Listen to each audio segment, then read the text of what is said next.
आपने कभी किसी ऐसे इंसान की कहानी सुनी है जिसने केवल अकेले ही पूरे राष्ट्र को चेतावनी दी और फिर भी अंत में उसे अपने ही लोगों द्वारा मौत दी गई? लगभग 2700 साल पहले यरूशलेम की गलियों में एक युवक प्रार्थना करता था, खामोशी में लेकिन दिल में आग लिए। उसका नाम था यशायाह, एक ऐसा नबी जिसने अपने समय की मूर्ति पूजा, भ्रष्टाचार और अन्याय के खिलाफ आवाज उठाई, जिसने आने वाले उद्धारकर्ता इमानुएल की भविष्यवाणी की और कहा, उसके घावों से हम चंगे होंगे। लेकिन यशायाह की ये भविष्यवाणियां क्या सिर्फ पुराने जमाने की बातें हैं या फिर आज भी उनका कोई अर्थ है? तो इस वीडियो में हम जानेंगे यशायाह की अद्भुत और चुनौतीपूर्ण जिंदगी की कहानी, एक लड़के से नबी बनने की यात्रा, चमत्कारी दर्शन। आगे क्या होने वाला है जानने के लिए चैनल को सब्सक्राइब जरूर करें, बेल आइकन ऑन करें ताकि नोटिफिकेशन आपको मिल जाए। शक्तिशाली भविष्यवाणियां और अंत में एक दिल दहला देने वाली शहादत। तो वीडियो को अंत तक जरूर देखें, क्योंकि ये सिर्फ इतिहास नहीं है, ये उस रोशनी की कहानी है जो अंधेरे में भी चमकती है। तो चलिए चलते हैं यशायाह की प्रेरणादायक यात्रा में, एक ऐसे नबी की कहानी जो आज भी हमारी आत्मा को झकझोर देता है।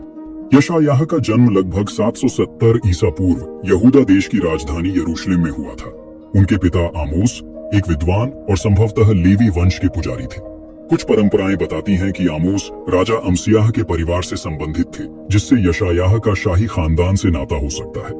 उनकी मां का नाम बाइबल में नहीं मिलता, लेकिन यह माना जाता है कि वह एक भक्तिमय और दयालु महिला थी, जिन्होंने यशायाह को परमेश्वर की कहानियां सुनाकर बड़ा किया। यशायाह बचपन से ही अलग थे। वह यरूशलेम की गलियों में खेलने की बजाय मंदिर के पास समय बिताते।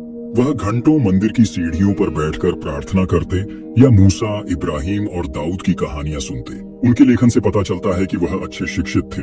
उनकी भाषा शुद्ध और काव्यात्मक थी, जो उनके संदेशों को और प्रभावशाली बनाती थी। यशायाह की जवानी में यहूदा और इजराइल की हालत खराब हो रही थी। राजा उज्जियाह का शासन शुरू में तो समृद्ध था।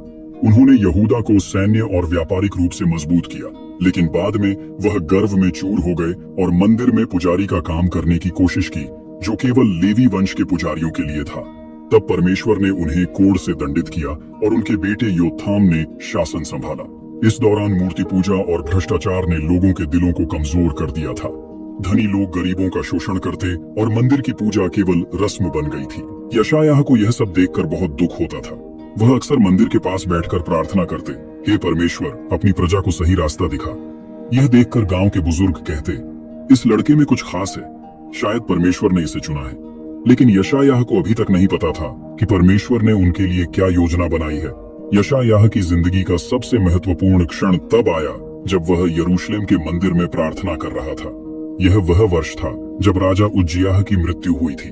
उज्जियाह एक शक्तिशाली राजा थे, लेकिन उनके अंतिम दिनों में उन्होंने मंदिर में घुसकर पुजारी का कार्य करने की कोशिश की थी, जो परमेश्वर के नियमों के खिलाफ था। परमेश्वर ने उन्हें कोर्ट से दंडित किया और उनकी मृत्यु के बाद पूरा देश शोक में डूब गया। मंदिर में उस दिन सन्नाटा था। केवल धूप की सुगंध और मंद रोशनी मंदिर को एक रहस्यमयी आभा दे रही थी। यशायाह घुटनों पर बैठा प्रार्थना कर रहा था। उसका सिर झुका हुआ था और उसका मन इस्राएल के भविष्य के लिए चिंतित था। तभी अचानक मंदिर की दीवारें हिलने लगी। एक गहरी गूंजती हुई आवाज ने पूरे मंदिर को भर दिया। जब यशायाह ने अपनी आंखें उठाई और जो देखा वह किसी चमत्कार से कम नहीं था। मंदिर का पर्दा जो पवित्र स्थान को ढकता था हट गया। वहां एक विशाल सिंहासन था जिस पर परमेश्वर स्वयं विराजमान थे। उनका वस्त्र इतना विशाल था कि वह पूरे मंदिर को ढक रहा था। उनके चारों ओर श्राफ स्वर्गदूत उड़ रहे थे, जिनके 6-6 पंख थे। 2 से वे अपने चेहरों को ढकते थे, 2 से अपने पांव और 2 से उड़ते थे। वे गा रहे थे, पवित्र पवित्र पवित्र है सर्वशक्तिमान परमेश्वर, उसकी महिमा से सारी पृथ्वी भरी है। उनकी आवाज से मंदिर के आधार कांप रहे थे और धुआं पूरे मंदिर में फैल गया। यशायाह डर के मारे जमीन पर गिर पड़े। उन्होंने चिल्लाकर कहा, मैं पापी हूँ और मेरे लोग पापी हैं, फिर भी मैंने परमेश्वर को देख लिया। उसका मन अपने पापों और अपनी प्रजा के पापों के बोझ से दबा हुआ था। उसे लगा कि वह इस पवित्र दर्शन को सहन नहीं कर सकता। तभी एक श्राफ स्वर्गदूत ने मंदिर की वेदी से एक जलता हुआ कोयला लिया और यशायाह के होठों को छुआ। स्वर्गदूत ने कहा, देख, यह तुम्हारे होठों को छू गया है, तुम्हारा पाप क्षमा हो गया है और तुम्हारा अपराध मिट गया है। उस जलते कोयले की गर्मी ने यशायाह के होठों को शुद्ध किया और उसके दिल से डर गायब हो गया। फिर परमेश्वर की गहरी आवाज गूंजी, मैं किसे भेजूं? कौन मेरी प्रजा को मेरी बात बताएगा? यशायाह का डर अब साहस में बदल चुका था। उसने बिना हिचकिचाए कहा, मैं यहाँ हूँ, मुझे भेज। यह वह क्षण था जब यशायाह परमेश्वर का नबी बन गया। लेकिन परमेश्वर ने उसे चेतावनी दी, यह रास्ता आसान नहीं होगा। मेरी प्रजा के कान भारी हो गए हैं, उनकी आंखें बंद हो गई हैं और उनके दिल कठोर हो गए हैं। फिर भी तुम मेरी बात कहो, चाहे वे सुने या न सुने। यशायाह ने सिर झुकाया और परमेश्वर की आज्ञा स्वीकार की। उसे नहीं पता था कि यह पुकार उसे कितने कठिन रास्तों पर ले जाएगी, लेकिन वह तैयार था। यशायाह ने परमेश्वर का संदेश लेकर इजराइल की गलियों में कदम रखा। उसका संदेश सरल लेकिन शक्तिशाली था। पश्चाताप करो और परमेश्वर की ओर लौट आओ, वरना विनाश आएगा। उसने भविष्यवाणियां की, अश्शूर की सेनाएं इजराइल पर हमला करेंगी और लोग दुख भोगेंगे। लेकिन उसने यह भी कहा कि परमेश्वर अपनी प्रजा को कभी नहीं छोड़ेगा। एक दिन एक उद्धारकर्ता आएगा, इम्मानुएल, जो दुनिया को बचाएगा। यशायाह की बातें सुनकर कुछ लोग प्रभावित हुए। गरीब और दुखी लोग जो शोषण और अन्याय से तंग थे, उसकी बातों में आशा देखते थे। लेकिन धनी और शक्तिशाली लोग, राजा और दरबारी, उससे नाराज थे। यशायाह उनके पापों को उजागर करता था, उनके भ्रष्टाचार, उनकी मूर्ति पूजा और उनकी क्रूरता को। वह यरूशलेम के बाजारों में खड़ा होकर चिल्लाता, तुम लोग परमेश्वर के नियमों को भूल गए हो। तुमने गरीबों को लूटा, विधवाओं और अनाथों को ठुकराया। पश्चाताप करो, वरना परमेश्वर का न्याय आएगा। एक बार यरूशलेम के मुख्य बाजार में यशायाह ने एक रहस्यमयी और चौंकाने वाला कार्य किया। उसने अपने कपड़े उतार दिए और नंगे पांव चलने लगा। यह देखकर लोग हैरान रह गए। कुछ ने हंसते हुए उसका मजाक उड़ाया तो कुछ ने डरते हुए उससे दूरी बनाई। यशायाह ने कहा, जैसे मैं नंगा और नंगे पांव हूँ, वैसे ही इस्राएल और यहूदा के लोग शत्रुओं के सामने लज्जित होंगे अगर वे परमेश्वर की बात नहीं मानेंगे। उसने भविष्यवाणी की कि मिस्र और कूश, जिन पर यहूदा ने भरोसा किया था, अश्शूर के सामने पराजित होंगे और इस्राएल के लोग भी अपमानित होंगे। इस कार्य ने पूरे यरूशलेम में हलचल मचा दी। कुछ लोगों ने उसे पागल कहा, लेकिन कुछ ने उसकी बातों में सच्चाई देखी। यशायाह की भविष्यवाणियां धीरे धीरे सच होने लगी। अश्शूर की सेनाएं इस्राएल के उत्तरी साम्राज्य पर हमला कर रही थीं। उत्तरी साम्राज्य की राजधानी खतरे में थी। लोग डर के मारे थरथरा रहे थे और यशायाह की चेतावनियां अब केवल शब्द नहीं थी, वे वास्तविकता बन रही थी। यशायाह को कई बार धमकियां मिली।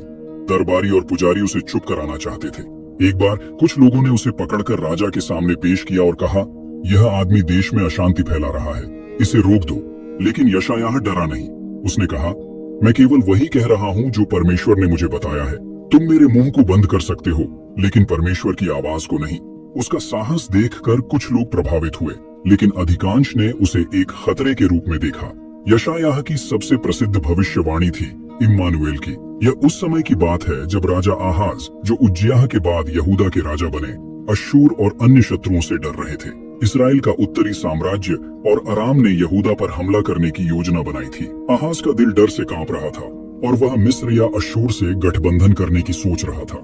लेकिन यशायाह राजा के पास गया और कहा, परमेश्वर पर भरोसा रखो, मिस्र या अश्शूर की शक्ति पर नहीं, बल्कि परमेश्वर की शक्ति पर। उससे एक चिन्ह मांगो। लेकिन आहाज ने मना कर दिया, यह कहते हुए कि वह परमेश्वर को परखना नहीं चाहता। लेकिन यशायाह ने कहा, परमेश्वर स्वयं तुम्हें एक चिन्ह देगा। देख, एक कुमारी गर्भवती होगी और एक पुत्र को जन्म देगी और उसका नाम इम्मानुएल होगा, जिसका अर्थ है परमेश्वर हमारे साथ है। यह भविष्यवाणी इतनी रहस्यमयी थी कि लोग इसे समझ नहीं पाए। कुछ ने सोचा कि यह तत्कालीन समय के लिए है, लेकिन यशायाह जानता था कि यह परमेश्वर का एक बड़ा वादा है। एक उद्धारकर्ता आएगा जो दुनिया को पापों से मुक्त करेगा। उसने यह भी कहा, एक बालक हमारे लिए जन्मा है, एक पुत्र हमें दिया गया है। उसका नाम अद्भुत, युक्ति करने वाला, पराक्रमी परमेश्वर, शांति का राजकुमार होगा। उसका राज्य हमेशा के लिए स्थिर रहेगा।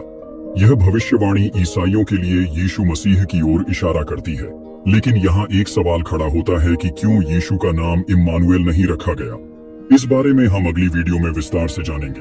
अब आगे यशायाह ने लोगों को बताया कि यह उद्धारकर्ता एक नई शुरुआत लाएगा, लेकिन उससे पहले इजराइल को कठिन समय से गुजरना होगा। उसने भविष्यवाणी की कि अश्शूर की सेनाएं यहूदा पर भी हमला करेंगी और केवल परमेश्वर का विश्वास ही उन्हें बचा सकता है। एक रात यशायाह को एक और दर्शन मिला। वह एक घने जंगल में था, जहाँ पेड़ों के बीच से रहस्यमयी रोशनी निकल रही थी। वहाँ एक प्राचीन कुआं था जिसके पानी में सितारे चमक रहे थे। यशायाह ने कुएं में झांका और देखा कि पानी में उसका प्रतिबिंब नहीं बल्कि एक जलता हुआ सिंहासन दिख रहा था। उस सिंहासन पर परमेश्वर विराजमान थे और उनके चारों ओर स्वर्गदूत गा रहे थे। एक आवाज आई, यशायाह, मेरी प्रजा को बता कि मैं उनके साथ हूँ, चाहे अंधेरा कितना भी गहरा हो, मेरा प्रकाश उसे चीर देगा। इस दर्शन ने यशायाह को और मजबूत किया। वह यरूशलेम लौटे और लोगों को परमेश्वर की महिमा बताने लगे। उन्होंने गीत गाए, भविष्यवाणियां की और आशा दी। उसने कहा, परमेश्वर का प्रकाश अंधेरे में चमकेगा, वह अपनी प्रजा को कभी नहीं छोड़ेगा। लेकिन उसका रास्ता आसान नहीं था। अशूर की सेनाएं यरूशलेम के करीब पहुंच चुकी थी और लोग डर के मारे थरथरा रहे थे। यशायाह ने एक और भविष्यवाणी की जो लोगों को चौंका देने वाली थी। उसने कहा, परमेश्वर का दास आएगा जो दुख उठाएगा और अपनी प्रजा के पापों को अपने ऊपर लेगा। वह घायल होगा लेकिन उसके घावों से हम चंगे होंगे। यह भविष्यवाणी इतनी गहरी थी कि लोग इसे समझ नहीं पाए, लेकिन यशायाह जानता था कि यह परमेश्वर का एक और वादा है, एक मसीहा जो पूरी दुनिया को बचाएगा। जब अशूर की विशाल सेना ने यरूशलेम को घेर लिया, तब यहूदा के राजा हिजकिय्याह पूरी तरह से टूट चुके थे। अशूर का राजा सन्हेरीब अपनी शक्ति का प्रदर्शन कर रहा था। उसने यरूशलेम के बाहर अपने दूत भेजे जो लोगों को डराते थे और कहते थे, तुम्हारा परमेश्वर तुम्हें नहीं बचा सकता, हमारे सामने समर्पण कर दो। तब हिजकिय्याह ने यशायाह को बुलाया और विनती की, हे नबी, हमें बचा, क्या परमेश्वर हमें इस संकट से निकालेगा? यशायाह ने मंदिर में प्रवेश किया और घुटनों पर बैठकर प्रार्थना की। उसने परमेश्वर से मार्गदर्शन मांगा। उस रात परमेश्वर ने यशायाह को एक संदेश दिया, डरो मत, मैं यरूशलेम को बचाऊंगा। सन्हेरीब की सेना मेरे सामने कुछ भी नहीं है। उस रात एक चमत्कार हुआ। परमेश्वर के दूत ने अशूर की सेना पर हमला किया और सुबह तक उनकी अधिकांश सेना नष्ट हो चुकी थी। बाइबल के अनुसार 1,85,000 सैनिक मारे गए। सन्हेरीब को यरूशलेम छोड़कर भागना पड़ा और यरूशलेम बच गया। इस चमत्कार ने यशायाह की भविष्यवाणियों पर लोगों का विश्वास बढ़ा दिया। लोग मंदिर में इकट्ठा हुए और परमेश्वर की स्तुति की।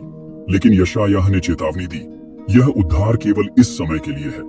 अगर तुम परमेश्वर की ओर नहीं लौटे तो और बड़ा विनाश आएगा। उसने भविष्यवाणी की कि एक दिन बाबुल की सेनाएं यहूदा पर हमला करेंगी और लोग बंदी बनाकर ले जाए जाएंगे। लेकिन उसने यह भी कहा कि परमेश्वर अपनी प्रजा को वापस लाएगा और एक नया यरूशलेम बनेगा। यशायाह ने लगभग 60 साल तक परमेश्वर का संदेश दिया। वह उज्जियाह, योथाम, आहाज और हिजकिय्याह के समय में नबी रहे। लेकिन हिजकिय्याह के बाद उनके बेटे मनश्शे ने राज किया। मनश्शे एक दुष्ट राजा था। उसने मूर्ति पूजा को बढ़ावा दिया और परमेश्वर के नियमों की अवहेलना की। बाइबल में यशायाह की मृत्यु का स्पष्ट विवरण नहीं है, लेकिन यहूदी और प्रारंभिक ईसाई परंपराएं बताती हैं कि वह मनश्शे के शासन में शहीद हुए। यहूदी ग्रंथ तलमुद और पहली सदी के गैर बाइबल ग्रंथ एसेंशन ऑफ यशायाह के अनुसार यशायाह को मनश्शे ने गिरफ्तार किया। कहा जाता है कि यशायाह ने मनश्शे के पापों और मूर्ति पूजा की निंदा की थी, जिससे वह क्रोधित हो गया। परंपरा के अनुसार यशायाह सिलवान की एक पहाड़ी पर एक खोखले पेड़ में छिपे थे, लेकिन मनश्शे के सैनिकों ने उन्हें ढूंढ लिया और उन्हें एक बोरी में बांधकर पेड़ के अंदर रखा गया और फिर लकड़ी के आरे से 2 हिस्सों में चीर दिया गया। यह एक भयानक और दर्दनाक मृत्यु थी। कुछ परंपराएं कहती हैं कि यह सजा इसलिए दी गई क्योंकि यशायाह ने परमेश्वर के दर्शन की बात कही थी, जिसे मनश्शे ने ईश निंदा माना। प्रारंभिक ईसाई लेखकों जैसे जस्टिन मार्टायर और ओरिजन ने भी इसकी पुष्टि की। हिब्रूज 11 के वचन 37 में लिखा है कि कुछ लोग आरे से चीरे गए। माना जाता है कि यह यशायाह की ओर ही इशारा करता है। कुछ परंपराओं में कहा जाता है कि उनकी मृत्यु सिलवान में एक पहाड़ी पर हुई, जहां बाद में उनकी याद में एक मकबरा बनाया गया। ऑर्थोडॉक्स चर्च की परंपरा के अनुसार यशायाह की मृत्यु के बाद उनके अवशेष कॉन्स्टेंटिनोपल ले जाए गए और वहां सेंट लॉरेंस चर्च में रखे गए। ऐसा माना जाता है कि उनका सिर या उसका एक हिस्सा आज भी ग्रीस के माउंट एथोस स्थित हिलंदर मठ में सुरक्षित है। हालांकि इस दावे की ऐतिहासिक पुष्टि नहीं हुई है। यशायाह की मृत्यु दुखद थी, लेकिन उनकी विरासत अमर है। उनकी भविष्यवाणियां यशायाह की पुस्तक में संकलित है, जो बाइबल का एक महत्वपूर्ण हिस्सा है। उनकी भविष्यवाणियां खासकर मसीहा, इम्मानुएल और शांति के राजकुमार की ईसाइयों के लिए यीशु मसीह की ओर इशारा करती है। उनकी किताब में 66 अध्याय है जो परमेश्वर के न्याय, कृपा और उद्धार के वादे को दर्शाते हैं। यशायाह की कहानी हमें सिखाती है कि सच्चाई का रास्ता मुश्किल हो सकता है, लेकिन परमेश्वर का विश्वास हमें हिम्मत देता है। उन्होंने अपने जीवन में दिखाया कि परमेश्वर की पुकार को सुनना और उसका पालन करना कितना जरूरी है। उनकी भविष्यवाणियां आज भी लाखों लोगों के दिलों में आशा जगाती हैं। चाहे अश्शूर का डर हो या बाबुल का विनाश, यशायाह ने अपनी प्रजा को बताया कि परमेश्वर हमेशा उनके साथ है। उनकी मृत्यु ने उनके संदेश को और मजबूत किया। यशायाह का जीवन हमें प्रेरित करता है कि हम भी सच्चाई के लिए खड़े हों, चाहे कितनी भी मुश्किलें आए। यशायाह ने अपने समय में यहूदा और इजराइल को पाप से पश्चाताप करने और परमेश्वर की ओर लौटने का आह्वान किया। उसने उन्हें बताया कि परमेश्वर का न्याय आएगा, लेकिन उसकी करुणा और प्रेम कभी खत्म नहीं होंगे। उसकी भविष्यवाणियां, जैसे इम्मानुएल और शांति के राजकुमार की, आज भी लोगों के दिलों में आशा जगाती हैं। यशायाह की कहानी हमें याद दिलाती है कि परमेश्वर हमेशा अपनी प्रजा के साथ है और उसका प्रकाश कभी नहीं बुझता। चाहे कितना भी अंधेरा हो, परमेश्वर का वचन हमेशा रास्ता दिखाता है।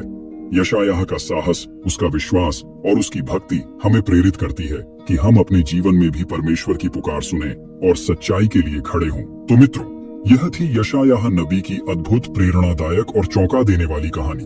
अगर आपको यह वीडियो जानकारीपूर्ण और प्रेरणादायक लगा हो तो इसे लाइक और शेयर जरूर करें, ताकि और भी लोग यशायाह की कहानी से प्रेरणा पा सके। और हाँ, चैनल को सब्सक्राइब करना न भूलें, क्योंकि अगले एपिसोड में हम बात करेंगे, क्या यीशु ही वो इम्मानुएल थे जिसकी भविष्यवाणी यशायाह ने की थी। एक रहस्यमयी प्रश्न जिसका उत्तर इतिहास और विश्वास के बीच छिपा है। कमेंट्स में बताइए कि यशायाह की कहानी का कौन सा हिस्सा आपको सबसे ज्यादा छू गया। मिलते हैं अगली वीडियो में। तब तक के लिए विश्वास में बने रहिए और याद रखिए, परमेश्वर का प्रकाश कभी बुझता नहीं। यदि आप और भी अच्छे तरीके से परमेश्वर के वचन को सीखना और जानना चाहते हैं तो हर एतवार प्रार्थना भवन कनकवाल चर्च में जरूर आइए। हम आपके लिए दिन और रात करके दुआ करते हैं और परमेश्वर के वचन को और भी गहरे तरीके से और आसान करके आपको सिखाने की कोशिश करते हैं। परमेश्वर आपको सिखाए, परमेश्वर आपको बुद्धि दे और आप बने रहें Bible academy, Pentecostal prayer tower, NCLGD, Kanakwal, JMC की।